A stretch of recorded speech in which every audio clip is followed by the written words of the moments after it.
Robotics 2 STEM 2 here. Just wanted to touch base with you. We're going to have to be adaptable. We're going to have to try to figure this out kind of going forward. I don't want you guys to miss, the opportunities, especially those of you that are into this kind of stuff and want to take this a step further, whether it's your career, whether it's college, whether it's competition next year. There's some basics and fundamentals. I want to make sure I give you those opportunities to explore. So, having said that, kind of just to give you an overview, that's why I'm kind of coming to you with this YouTube, is just to kind of describe to you what my expectations are for the rest of this year.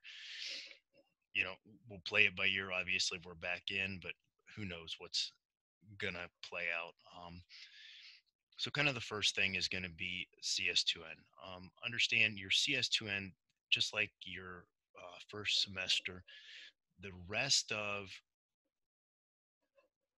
your exam for the final for the course would have been CS2N. So I'm going to go ahead and assign that to you, get you access to that. Now, looking at it, you've done most of these, okay? You've done the fundamentals. Everybody should have done the movement. Okay, that was your semester exam. Now, the other ones that are left, most of them, two of them are real basic engineering and setup. We did that at the beginning of the year. That's a connector. That's how to do the cortex. So those two should be gimmies real quick. Um, the sensing one is going to be dealing with and programming just kind of all the sensors you've already done. And then the remote control, which is where you guys, most of you are right now. So again, you've done all this with the robot. So dealing with it in CS2N and in the virtual world should be pretty good as long as you've been active and, participating in your group and not being a lug. So that's the main thing. Now, that's going to be due by the end of the year. That's your final. So whether we come back or not, I'm giving you that so you can start working through that. Now I'm trying to, look at how can we keep competitive? We're just getting at that point where we're going to start competing with the robots with each other. So how could we do that? So I found this. It's I'm calling it the new Team Robot Challenge. Okay, it's called the VEX Tossup, and then you'll see this PDF if you click on that. Now, this you can see was from back in 13, 14. Every year they do World's Robotics, but they also started doing virtual world robotics challenges where you don't have to be there and you're just sending in the code, they're assessing it, or you're competing live. You can see the description. You're going to have to add this, and I gave you all those instructions on Classroom. You'll have to go to your Windows, update virtual world, and make sure you activate that.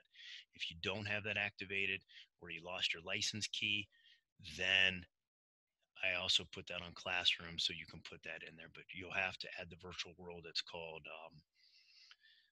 Toss Up. Okay. Oops. Now, there are a couple of different sections. I'm recommending that you take a look when you get your teams to do the autonomous challenge only. The simulation, the official game gets a little crazy. You have to have the remote controls and so forth. Okay. So you'll see there are a variety of different challenges. And again, I'm not going to go through all of this with you. You have the PDFs. It is a game. You have a couple of different pre-built robots you've never seen before, but they give you all, the pragma code, what's into what port. So when you do your motor sensor setups, it also gives you how you score your various points, moving different objects into different locations, kind of similar to what we were doing earlier with the stacking the tennis balls on the different towers. Okay, there's different zones. There's a lot of different camera angles, so make sure you take a look at that. When you look at the options, I don't know if I can see one over here, but there's a lot of different views of angles when you get in the autonomous world. That's really going to help you out using some of your tools just to go in to measure. So some of your codes may be just going to explore the world and figure out, distances, how long it's going to take you, what angle degree you're going to have to turn before you get the actual robot. So it tells you the scoring guide. Um, so what I'm thinking we're going to do is tinker around with this week.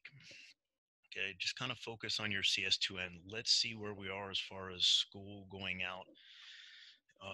How long we're going to be out, or if we're going to be out the rest of the year before we do this. But my vision is this: I'm going to allow you to choose groups. Okay, now for this challenge. So it can be completely new groups. So I'll create a Google form for that, kind of let you up to that. You're going to have to do a lot of collaboration, whether that's through Google, shared docs. I'll put a link to Zoom, which is an online meeting app that some of you are using for your classes. That's what I'm using to record this and then turning it into a YouTube. But that would be really nice because then you guys could share each other's screens as you do the programs and so forth. Um, I envision then also as, a meeting every so often where we go through a Zoom meeting with me, you know, each individual group, and you can share your screens and kind of show me where you are and then eventually record. As you can see up here in my settings under more, you're able to record your meeting. So you could actually record the whole session, your screen, and then turn it into a YouTube video to send to me so I can see what you're doing. So again, let's play that by year, but that's kind of my vision. I'd like to maybe look at towards the end of the week, beginning of next week to see where we are. But choosing your own groups, competing, and using this as, kind of our end all competition, assuming, if we are out the rest of the year. But CS2N is your number one goal right now. Tinker with this, start playing around with that. And then this is pretty cool. Carnegie Mellon sent this to me, and I also pushed this out to you. It's I gave you a link to. I created a classroom just for you guys, and it is virtual. It uses a variety of different languages. It'll actually get into more, very basic drag and drop block coding. So one is real easy. Two starts getting into some more of the stuff that we've done. They're not real. It's not VEX Robotics. It's more based off of the IQ, but it works the same way. It's all web-based, web interfaced. This one's interesting. The Robotics 102 one, it starts getting into some physics simulation. So you start applying forces and different things. And then the last one is really interesting, especially those of you who are on Amazon. It starts applying it and taking all this stuff into using Python language, another language other than Robot C.